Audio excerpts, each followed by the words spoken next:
So if you guys are ready, there's nobody online, so we'll just get started. You ready? Let's see, what do I have here?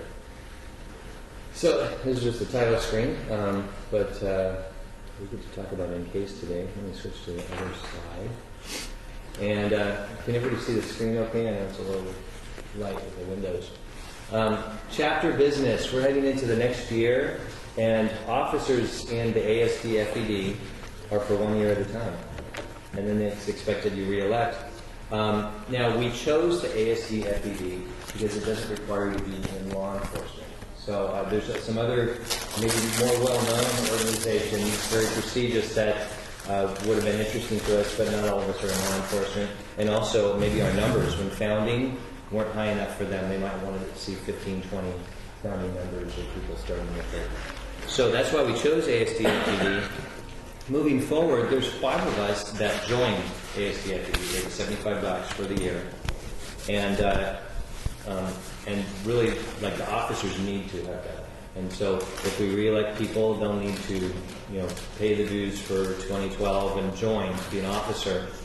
Now that we've finished a year of this, and this has been convenient for us to work with ASDFED, now the question is, moving forward into 2012, do we want to stay with ASDFED, or do we just want to be independent and be on our own? And then also, I'm going to be kind of changing a role because starting in January, I'm going to probably be commuting to Virginia every week. So there could be cases where I can't make a meeting, maybe pretty often. And right now we've been doing every other month. The requirement of ASDFED is that you do it every quarter. So you have at least 4 meetings a year, 1 in each quarter. A lot like the Atlanta chapter, which is basically the founding chapter of ASDFED. That's where the home is. They do it every month. And so moving forward, I can help. Let me talk about the roles. Right now I'm president. This one is executive VP, and we don't have a secretary or treasurer. Now, not having those other 2 roles hasn't really hurt us at all, because minutes are a piece of cake. I mean, I usually have the slides. I just kind of summarize the slides. So minutes are just easy. And treasurer, the ASDFED takes care of all the money.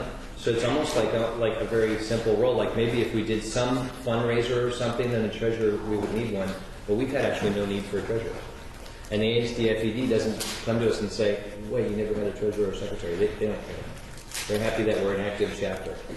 And, excuse me.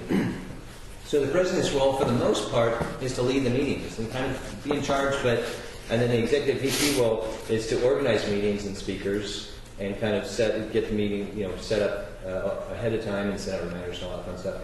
So basically, what is the expectation in the bylaws is, as you change to the next year, the executive VP moves up to president. And then maybe you elect a new executive VP. That's usually the typical thing. Should read the small print, right? Yeah. I don't want to delay this conversation too long because I don't want to cut into our presentation today. So we could either talk about this for a couple minutes here. I don't want to take too much time out of the presentation. We can also talk about it online because we've got time before January. I've already gotten my ASDFED reminder, time to renew. And it's like, well, okay, then are we sticking with the ASDFED? So these are some interesting questions. I'd like to put them on our LinkedIn group that we created and then point everybody there and say, let's do the discussion. I agree with that. Yeah. Is that pretty good? Okay. Yeah. So I think moving forward, that's what we'll do. And we'll just kind of figure it out from there online. And then we'll have a bigger audience, and maybe sometimes people can be more candid with typing text rather than in person, face to face. Now also, whatever choices we make or whatever comments you make, it's not going to hurt my feelings. It's not like this is my baby, and if we don't have another meeting like in January or we don't do it next year, because it's a bit of an undertaking sometimes planning these meetings. I think Dave knows because he's president of the Indy NDA, so he's got a similar role with that group. So it takes some time out of some days. It's hours a month. Yeah. It's not 15 minutes. Right. So it's not going to hurt my feelings either way. I think this has been a great 1-year experience. And if it stops at that, that's fine. I'm getting really busy this next year, so I can't be as active. And then possibly in the summer I might be moving to Florida. So I mean that completely takes me over there. And I've already told the ASDFED I might consider founding one of these in Florida for like the second half of the year or the following year, if there's interest. But again, it's if there's interest. This is to facilitate interest, and if there's not enough interest, that's fine. And that's the way it is. So with that in mind, I'll put something up that's my to-do item on LinkedIn, and then I guess first thing is decide whether we keep going with the ASDFED. That's the second one, and then if so, what officers and who wants to volunteer and do what. And then, of course, I know sometimes it seems complicated. I do this go-to meeting, I'm recording with that thing, I'm editing it together, but I have a nice 4-page, even with screenshots, here's how to do it. I mean, so this is for my own reference, too, because I forget it. So it's not rocket science, it's documented. So if somebody does take the role of doing all that, it's doable, and it's not. I would say on that, you might want to also put, because we have a pretty significant checklist of people, and yet we've got a core that are regular faithful, and those that are not. Now the guys out of town withstanding, I mean, right, we got 1 or 2 that are out of state, and it's like great. You know, they make it, but it's not like they're expected. Right. Oh, but I could say from being in a couple other organizations, it may be worthwhile to, in the most eloquently respectful manner, say, you asked to be a part of, or we asked you to join. You said you wanted to join. Yeah. If you want to remain active, we need your participation. Right. If you're not, thank you, we're going to cut you off from this communication. Right. Because why should you maintain a database? And again, we're not talking about a day, but we're talking about a significant amount of our time. Yeah. I myself, the last 2 nights, have been working on a mailing for one of my groups in the Trump. And it's like, okay, I've never met some of these people. Right. But they pay their dues, so there is okay, well, I will take your money. Yeah. Well, and dues is certainly the issue, and I'll be very upfront. I haven't paid yet. We were starting an Ohio chapter that's gone back and forth. Well, should we just blend it in with this other association or this other group? And there's 5 people having that circular conversation right now, and that's what we're looking at. There's multiple options. There's not just the ASDFED. And also, to attend a meeting, there's no requirement to be a member. It's always free to everyone. So there's nothing you've done like, oh, you should have joined or something. Well, I want to, because you should at least pay dues to participate and enjoy. I mean, it's the right thing to do. Yeah. It really is. But like I said, being out of town, it's hard to commit or hard to organize things sometimes. So yeah. But yeah, so that's neat. So you have about 5 people in Ohio that are looking at organizing something? Yes, 1 in Cincinnati, 2 in Columbus, and 2 in Cleveland. So it's like, yeah. You know, if I look at, I think I've heard of a search of like investigators or digital investigators or whatever how you put it with it in Indiana. There's tons. Like a lot of the cities have them, but I think there are a lot. It's maybe a certain personality type of people who like to do that. Often an introvert, so they're not interested in going to clubs. And then also they're extremely busy. Yes. There's one in Fishers who's shown interest, and it's like, and I've talked to him a couple times just by email, never actually by voice, and it's like, he's busy, he's buried. And he was going to attend once, and he sent last minute, case came out, I have to go fly. But that's the nature of it. I look at the IPA, Paralegal Association, with the amount of people that do that, but then, it's downtown. Yeah. 90% of those participants come down 3 floors, walk across the street. It's good geography, and they get in and out. Yeah. The Indiana Association of Private Investigators. I've spoken to them twice. Okay. As an invite, because one of the guys that's like the chairman of it is also a Shriner, so I've got that book, and he brought me into that. Do they have pretty good numbers? The 2 that I've attended, they meet at dinner. Oh, okay, yeah. And it's been at the Damon's. That can be a key too. And at 21st and Shaplin area. That's another key question of what time and day to meet. Maybe this is bad for a lot of people. And they, in the middle of the day. Yeah. They'll have 12. But theirs is more, they're talking about the 39 webcam that they got that they can put on their dash now. Look at my gadget. But that's interesting though. That's what they're interested in talking about. And when I did a Clearwell presentation to them, they loved it. But it wasn't $39.95. Yeah. I mean, and if you have expressed some interest, and, you know, I touch base with that group once a year. Okay, good. You know, but I think one of the things, should we go forward, is maybe we if the group goes forward, maybe we do a reach out, because I know, for example, the IPA is always looking for speakers. No. You know, and sometimes they have been some yawners as far as who they get.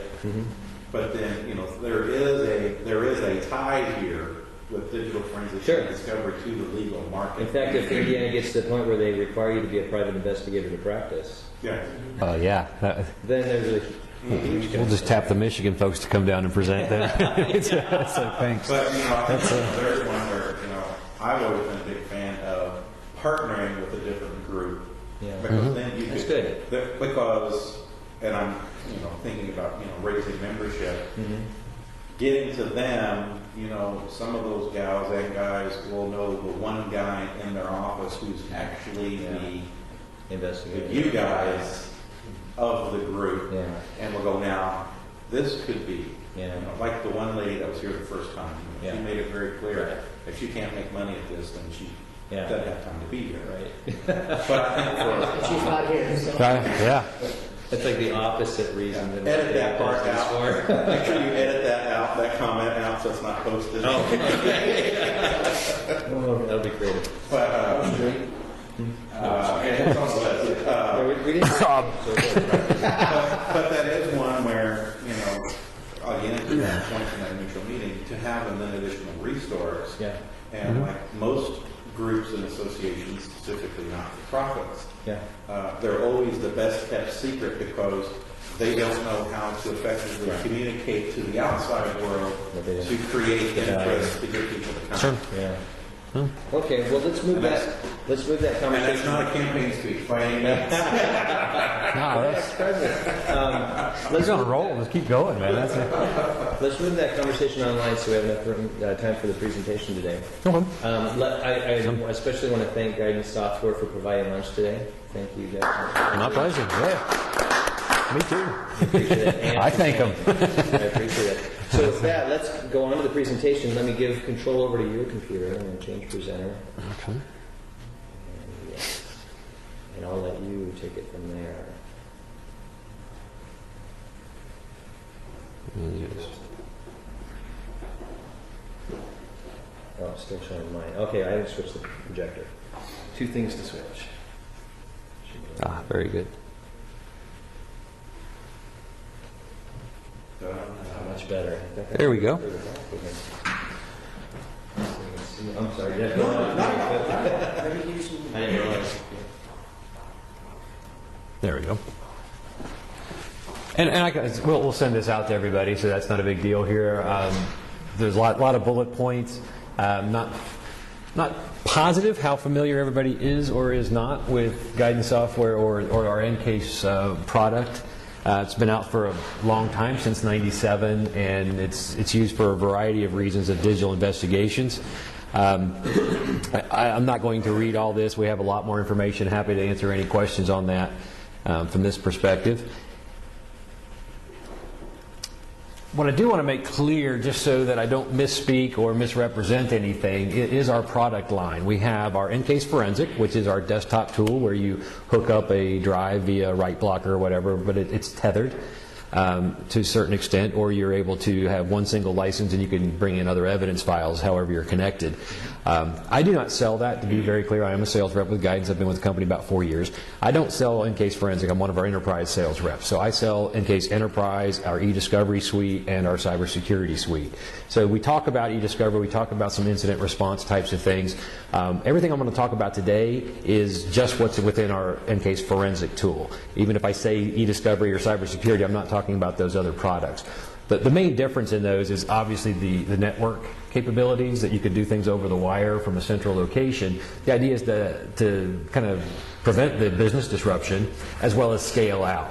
If somebody has EnCase eDiscovery at a large organization, they probably have the equivalent of 10 or 15, sometimes 20 or more examiners, just like a single dongle user would have. But they can program one job and point that out to 300, 400, 500 custodian endpoints and say, run this job. And what it does, instead, it does it in a serial fashion, but as soon as the first person's done, it automatically queues up the next one. You don't have to start and stop manually. So lots of automation and scale, and there's some other specific components to it. So EnCase version 7, the Forensic Desktop Edition is currently available. It's been out about a month and a half, I believe. Very excited about it. It's a big change in the way EnCase presents itself, especially the user interface and the workflow. We get a lot of grief from people that are strong EnCase users, especially the power users that have been working with the product for a very long time. Like, you just changed my interface again. I can't believe it. This is actually very good. If a person gets trained in V7 first, as an initial, they're going to have trouble going back to version 6 and seeing a more complicated screen and interface. Anybody that uses 4, 5, 6 will have a very easy time working and navigating version 7. Our EnCase Enterprise, again, I was saying, is the same tool except for the network capabilities and a couple other snapshot type features. It's not publicly available for general release yet. That's coming out fairly soon. So it's the interface, some more capabilities. Email now looks like email in the viewer pane, which is kind of a neat concept. So most of the features that have come from this actually came from user requests. That's what most of our product development listens to, the industry, existing customers and prospects. They say, we like it, but we would really like it better, or we would like it, period, if you had this functionality or this capability, or I didn't have to click 20 mouse clicks to get here, and I want to go back and check something, so it's 5 back and 5 back to where I was. And then obviously we took some of our EnCase e-discovery and cybersecurity capabilities, now that that's a more mature product. We've actually incorporated those into our EnCase Forensic product. So you're going to have some indexing and some more automated workflow built into the process.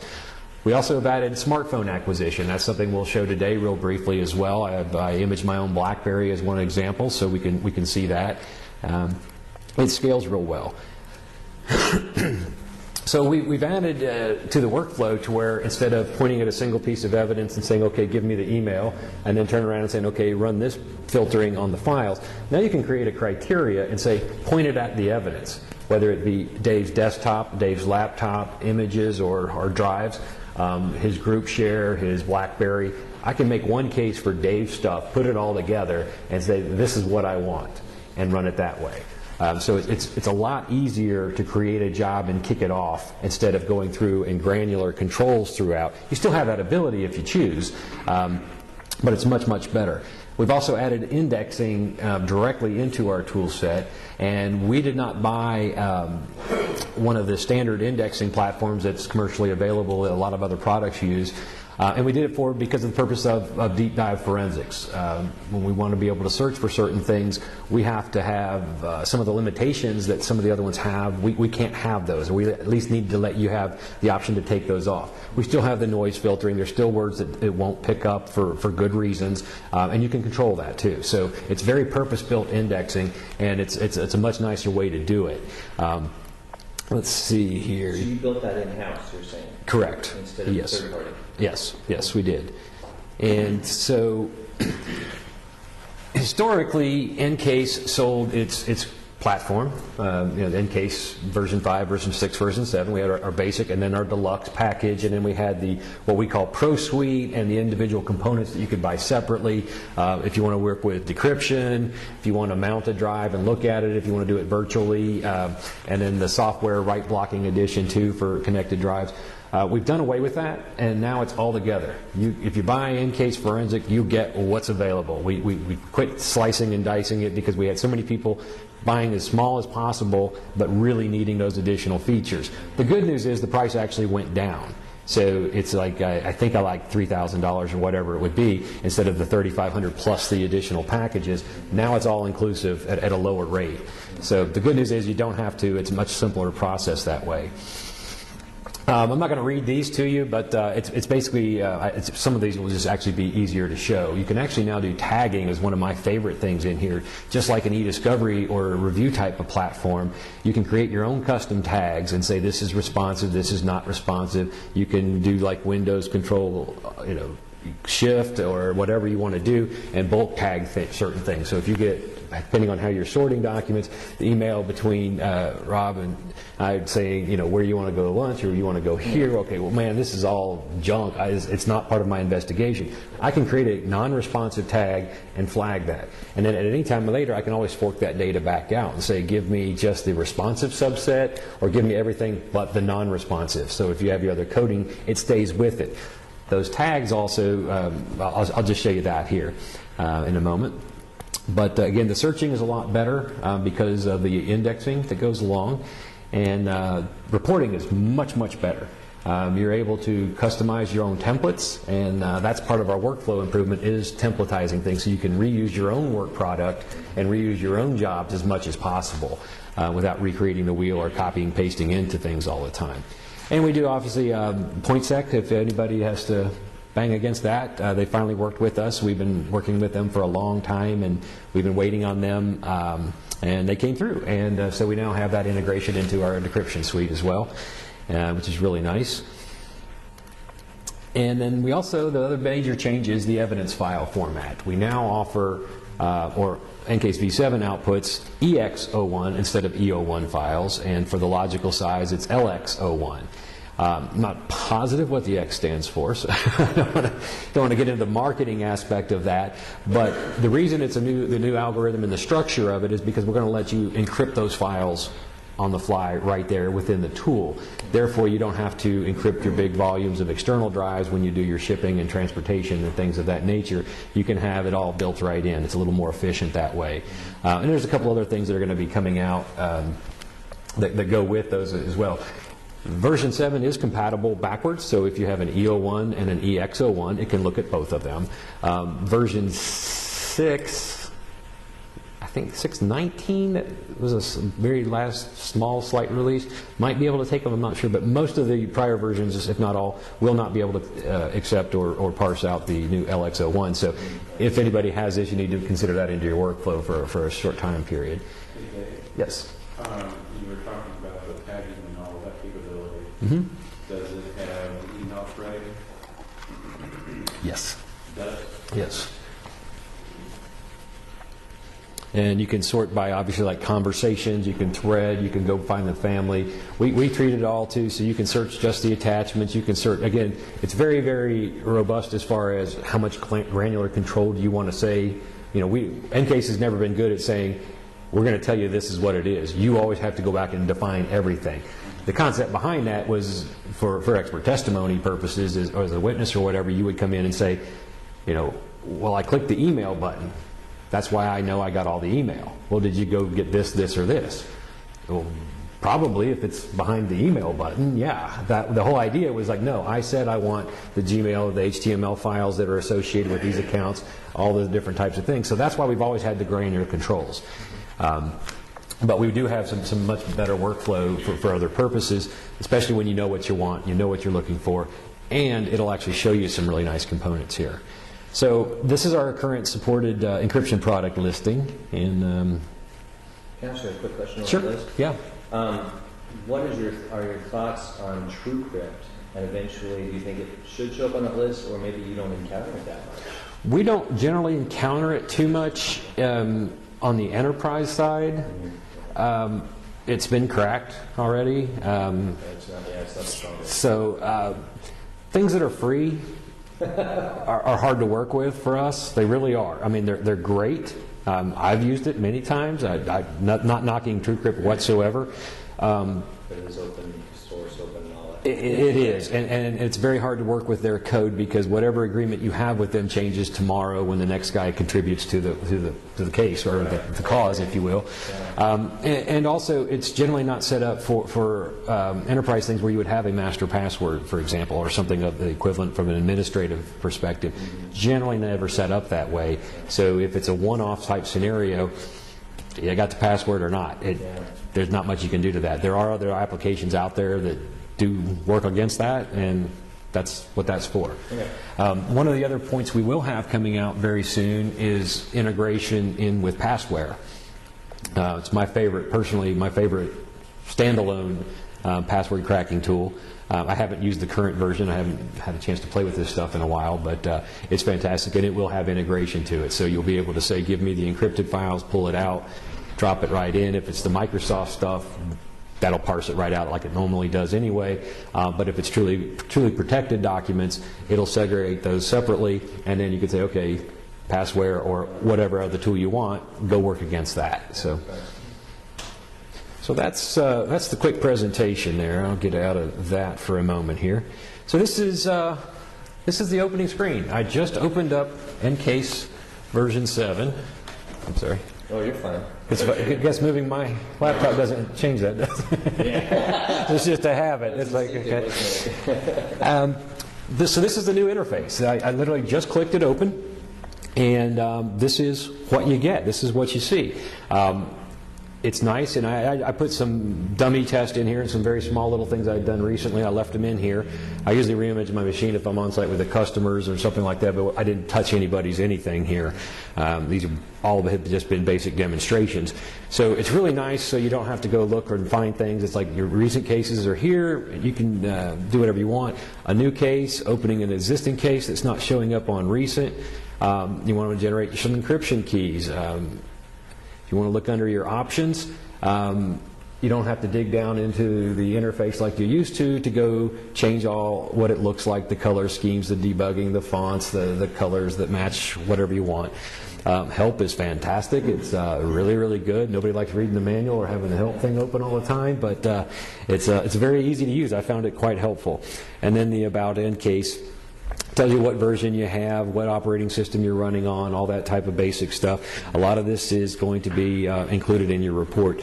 This is my employee dongle, so I have my V7 cert. Mine, they're a little different because they expire. Ours are timed as an employee because they know I might loan it to a friend, or they would accuse me of doing that. So I'm supposed to have everything, but I don't think I've actually installed everything because I also have the Enterprise e-discovery and all the other things there. So let's see here. What we'll do is, so I'm just going to go back and open this one case. Whoops. No, it can't because I'm not looking for it. Okay. Two pieces of evidence here. One, tell you what, let me just show you that real quick. Generally, the first thing once you've done, open a new case, it has, you know what, let me, I'm sorry.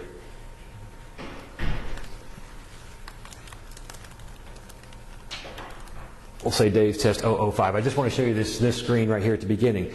These are it's all template driven, and that's one of the really nice components here. You have your basic, which gives you your case number, and you get to pop in the value here, examiner name. I would type my name here. But suppose you don't want to call it case number, I want to call it matter number or something like that. It's just like Visual Basic right here. I go change what the field's called. It's not called case number. Down here is where I would add that what did I call this one, 05 or whatever it was. This is where I add that. So you can change the name of the format, and this all comes out on your report. This information's on the cover. So I'll cancel that and get out of that. You can do a basic one. You can have a forensic one. So you get to choose, and you can save these templates and create your own as well. So you can add a lot more information here to your template, and then again, it's included in all your reports that would be generated from that case. And we obviously have them for the UK, the forensic. These are all very basic ones. I usually, for most purposes, I just go here. So your case folder, where your evidence cache is, things like that, very basic. One of the things that you really have to be aware of with version 7 is because it does a lot more automation tasks in the background, especially like indexing and processing of data, blowing things out, is it's much more resource intensive. This is a horrible machine to demonstrate that on because I've got 2 gigs of RAM and I've got a 60 gig hard drive with 55 gigs of data on it, so I don't have much room to play here. But a lot of times when you're indexing things, historically 2.5 to 3 to 1 ratio has been what you want to have for buffer, for it to throw it out into a temp space to kind of work itself out and then repackage it back and keep moving on. I recommend a 7 to 10 to 1 ratio here. So if you have a 100 gigabyte file that you want to index, I would want to do that on a 1 terabyte drive, just for speed. Just for speed. I mean, it blows it out, 64-bit processing and as much memory as you can handle. We'll take advantage. The slower machines will get it done, but the idea is with the hardware being much more affordable these days, your time is probably more valuable than a couple $100 more of equipment. So that being said, do be aware of what you have.